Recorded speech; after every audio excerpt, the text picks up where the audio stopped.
what we have here is a BMW 650 GS.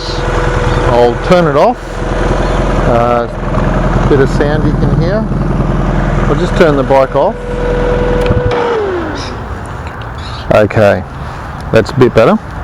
It's a BMW F650 GS. BMW make 4 bikes with the same engine.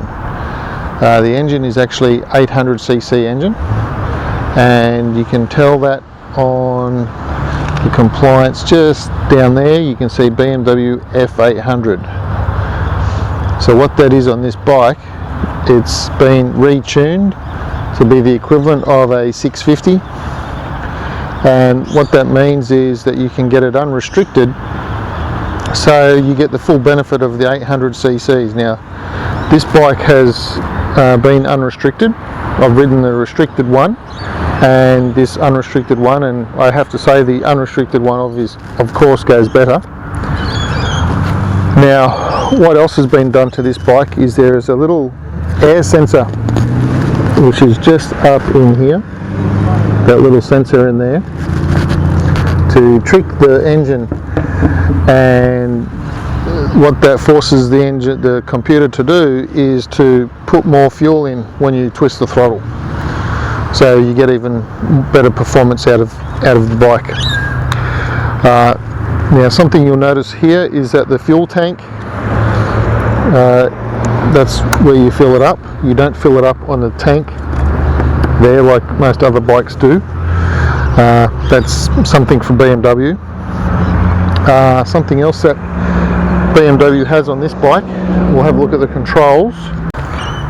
You'll notice that there's ABS here.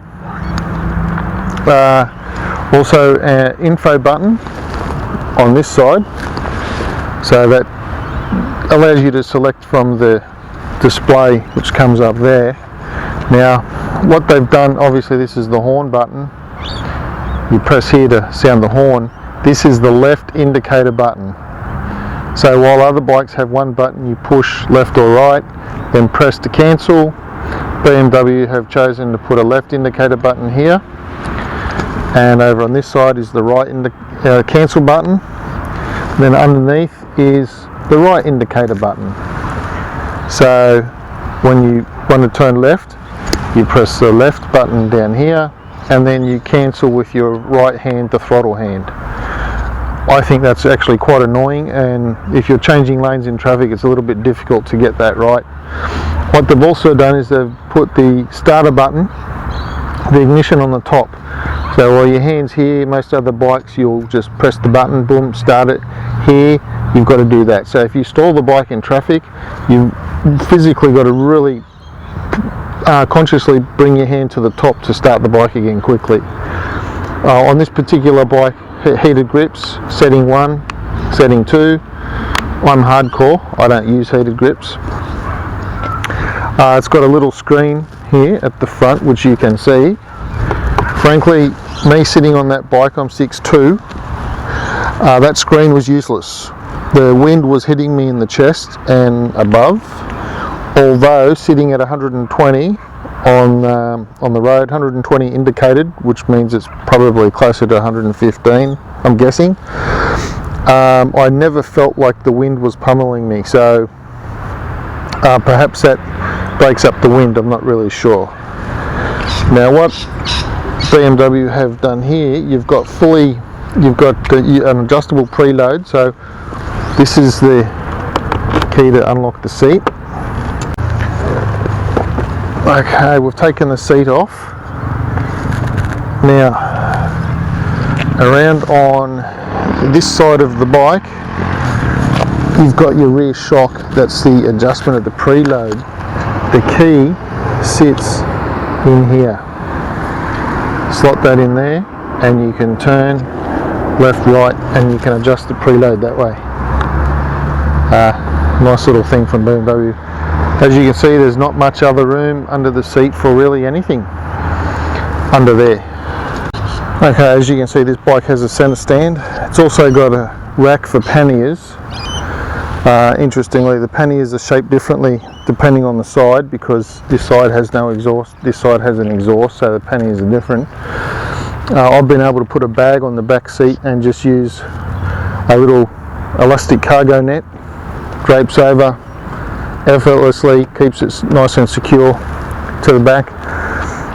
It's 820 mil, 82 centimeters high is the seat. I'm 6'2", and when I can flat foot this bike at traffic lights and things like that.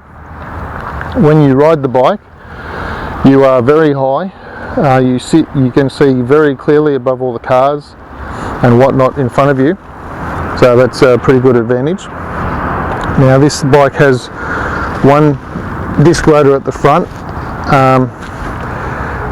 Look, it's not a sports bike, it doesn't do sports bike speeds. Some people whinge about one disc rotor at the front, but I have no problem with that at all. The bike stops pretty well. It's got a lot of good engine braking, and to help you pull up when you hit the brakes, so there's really no problem only having one disc brake at the front. Now, as for the power and the handling, I think it handles superbly, this little bike. It never feels like it's reluctant to go into a corner. It always wants to dive into corners with ease, and you never feel like you're leaning over very far at all. Even if you are, it just doesn't feel like it. Even though you're pretty high up, it doesn't feel like you're leaning over very far. The other thing is the power. When you accelerate on this bike, it never launches out from underneath you. It doesn't feel like it wants to launch, and it certainly doesn't sound like it's being worked. However, if you have a look at the speedo, you can see that very quickly you're up to speed, while the bike's engine isn't revving very hard at all, thanks to the increased torque of the bike. The headlights, well, love them or hate them. Initially I really didn't like them, but they've kind of grown on me now, so that's yeah, everybody's different. You might hate them, I actually like them. Everything else about the bike's pretty good. The mirrors, frankly, they're really not much good. You probably want to put some rectangular mirrors on, so you get a better vision down here and up here. But these mirrors, they're not really that good. There's not really much else I can say about the bike. It's a great bike to ride. It really is a pleasure to ride this bike. It'll sit on 120 all day long, and it's just ticking over 4,000 RPM on the tacho at that speed. Only got a 16 litre tank, but the fuel economy is that good that you can easily do 300 k's before you need to refill. So it might not be, you might not get the distance of a V-Strom with a 22 litre tank, but this is adequate. This is more than adequate for this bike. Price wise, in Australia, yeah, they're up near the 15 grand mark. I'm sure you can get them on special and do deals. If you're comparing it to a V-Strom, you can buy a brand new V-Strom for 9 to 11,000. So yeah, the V-Strom is quite a few $1,000s cheaper, but it doesn't handle as good as this bike does. This bike just rips it through the twisties like nobody's business. And so if you think handling is more important, because let's face it, your safety is based on how well the bike handles, then this bike handles better than the V-Strom, and the Kawasaki Versys, it handles better than that bike as well. So this one would win down there in that department. This one wins hands down. You just need to come up to get your head around the price. If you think the price is worth it, after all, you do get ABS, which you can switch off and on with this, and the bike's actually pretty comfortable. I've done a 90-minute ride on this seat, and never once did I feel like I was getting numb bum at all. What I'll also do is I'll put a lot more information about what I think of this bike in the description below the video, so do check that out. It's more than I can do on a little 5-minute chit chat on the side of the road. But overall, I'm very impressed with this as a bike. 650 versus 800 version of this bike. BMW make an 800 GS. I've ridden that. I would take this one any day over the 800 GS.